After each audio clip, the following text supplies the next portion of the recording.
Today is day 353 of the podcast, and I've been sharing about how God's plan is for His power and His presence to rest in a people and not just a person.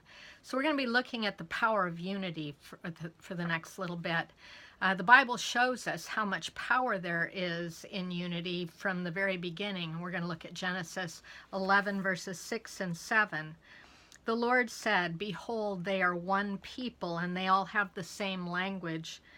And this is what they began to do, and now nothing which they purpose to do will be impossible for them." This picture of unity is a unity even in wickedness. Verse 7, "Come, let us go down there and confuse their language, that they may not understand one another's speech." And thus began the great scattering.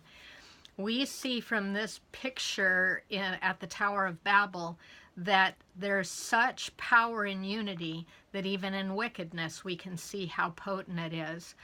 We see then a prophecy that takes place in John addressing this time of scattering. Let's look at John chapter 11, verse 49 through 52. It's a prophecy being made by Caiaphas, who was high priest at that time.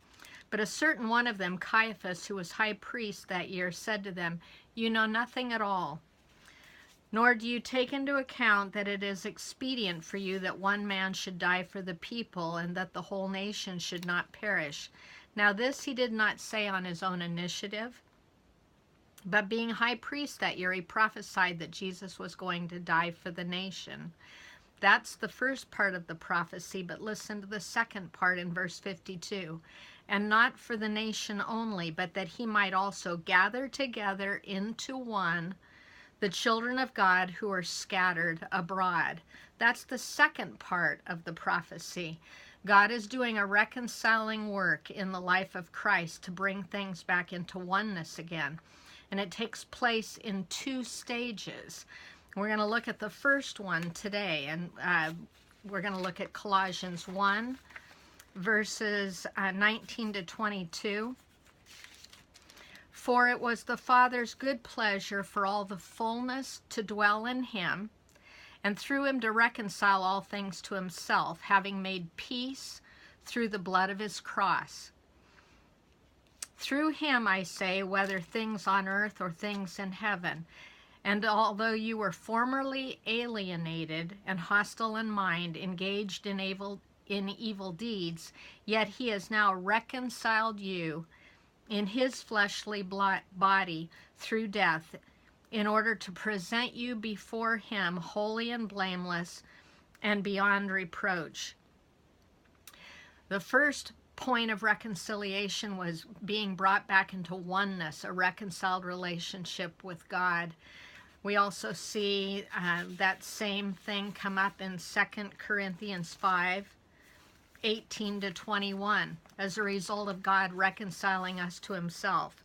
"Now all these things are from God, who reconciled us to himself through Christ and gave us the ministry of reconciliation. Namely, God was in Christ reconciling the world to himself, not counting their trespasses against them, and he has committed to us the word of reconciliation. Therefore we are ambassadors for Christ, as though God were entreating through us. We beg you on behalf of Christ, be reconciled to God. He made him who knew no sin to be sin on our behalf, that we might become the righteousness of God in him." So the first stage of this great bringing back together to oneness is being reconciled to oneness between man and God. So today's question: though you've been forgiven by God, do you struggle to forgive yourself?